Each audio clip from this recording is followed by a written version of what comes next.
Last month, I flew to Angola in southwest Africa. This was a working visit.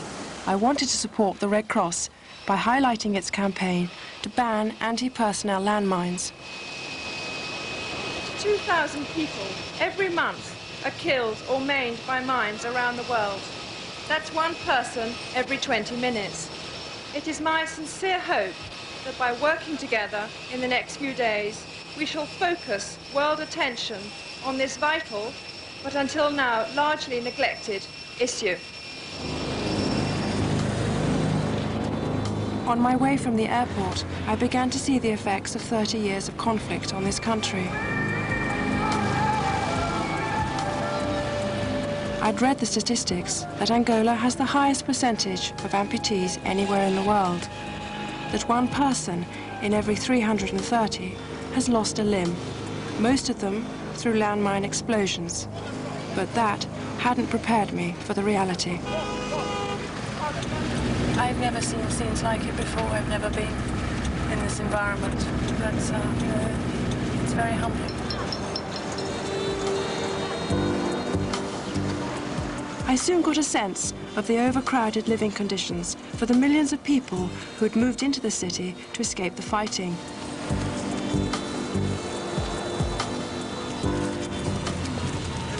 I was taken to the headquarters of the Red Cross for a background briefing. Accompanied by Mike Whitlam, Director General of the British Red Cross, with local knowledge supplied by François de la Roche, the Angola head of delegation.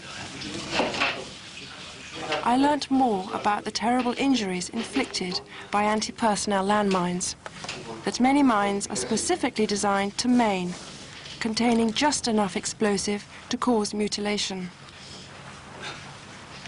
The explosion tears off limbs and drives shrapnel into the exposed muscle. The images were horrifying. These weren't soldiers, but civilians injured by mines left behind when war was over.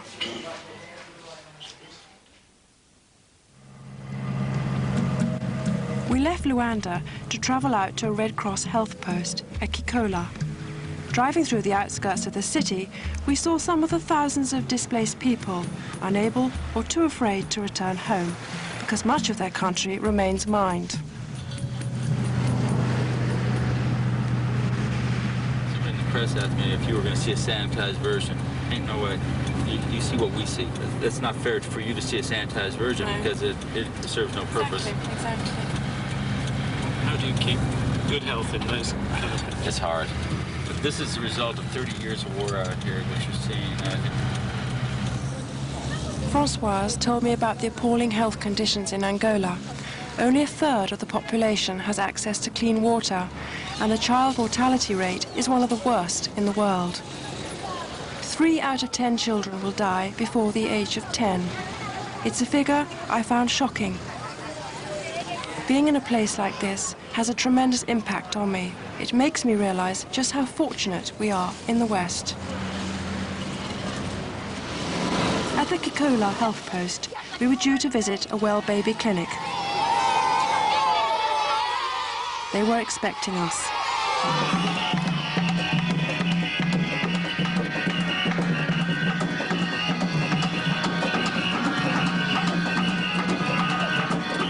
Inside there are about 200 mothers, and they're incredibly well-behaved babies waiting patiently to be seen. So this gentleman is responsible for all these ladies, looking after these ladies. Yes. What a big responsibility. Yes. Some of the pregnant mothers attend the clinic for a course of injections. Tetanus.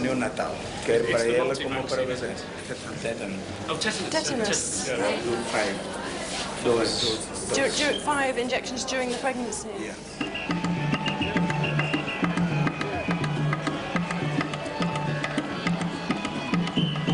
Look at this, my look. Oh. It's the other way of This. How long is it going to be left hanging here for? Oh, honestly. How they wash. I was told parasitic diseases and malnutrition are the major health risks for babies in Angola. But these babies, lucky enough to live in Kokola, are doing fine. May I hold? God, he weighs a ton! Oh! What's she feeding this young man on? He weighs a ton. This? Cassava. Lift this. Cassava, maize cassava. Maize. Yeah. It's amazing, isn't it? It's amazing. It's... Goodness.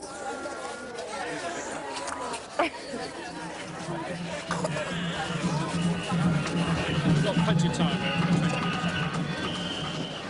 Some of the health post patients have been injured by landmines. I met two women, both of whom had lost legs.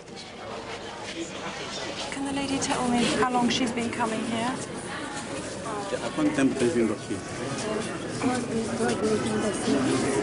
Since 1986, but my accident was in 1989. It was mine.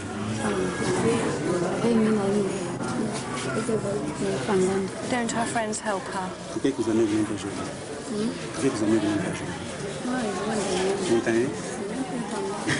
I understand they don't help.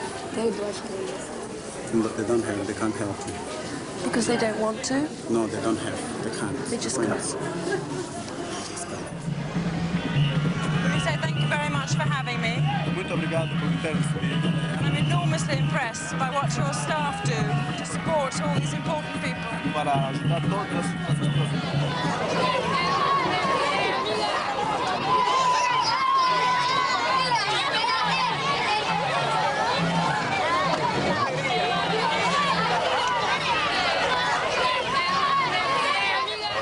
So they think this is great. It's amazing how long those mothers sit and wait with their babies. Yeah, they're gonna.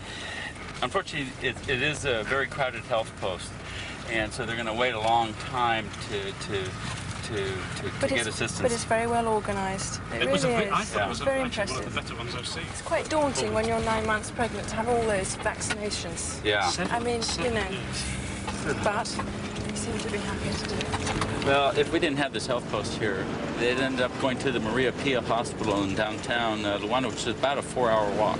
Well, the first lady I spoke to who was on my right, she was very upset and very angry because she felt very lonely. She felt nobody understood her. Her friends didn't help her. Her parents were miles away. And she felt that, you know, by going to the health centre, it was some means of support. But she was saying something about, you know, because she'd been disabled, that she was marginalised by her friends. Does that happen? It does happen that most people with a physical disability, whether it be a leg blown off or an arm blown off by mine or a congenital disability of some sort, they're shut away. They're shut away from the family events. They're shut away from society. They don't want to see them.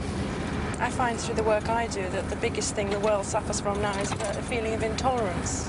Yeah. You know, people are so intolerant of each other and things.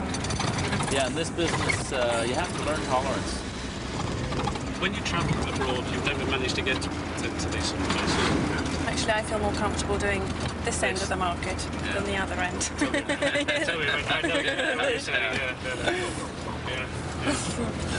I'm like you, sitting with prime ministers is not my favourite profession.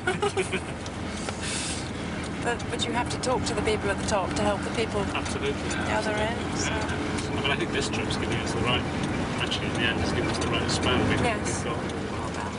Right. God. Sorry about this. Sorry about this. You did say turn right. Yeah. Can I leave you with my camera again? Sure. I'll be more than happy to guard that for you. Okay. Okay. And I guess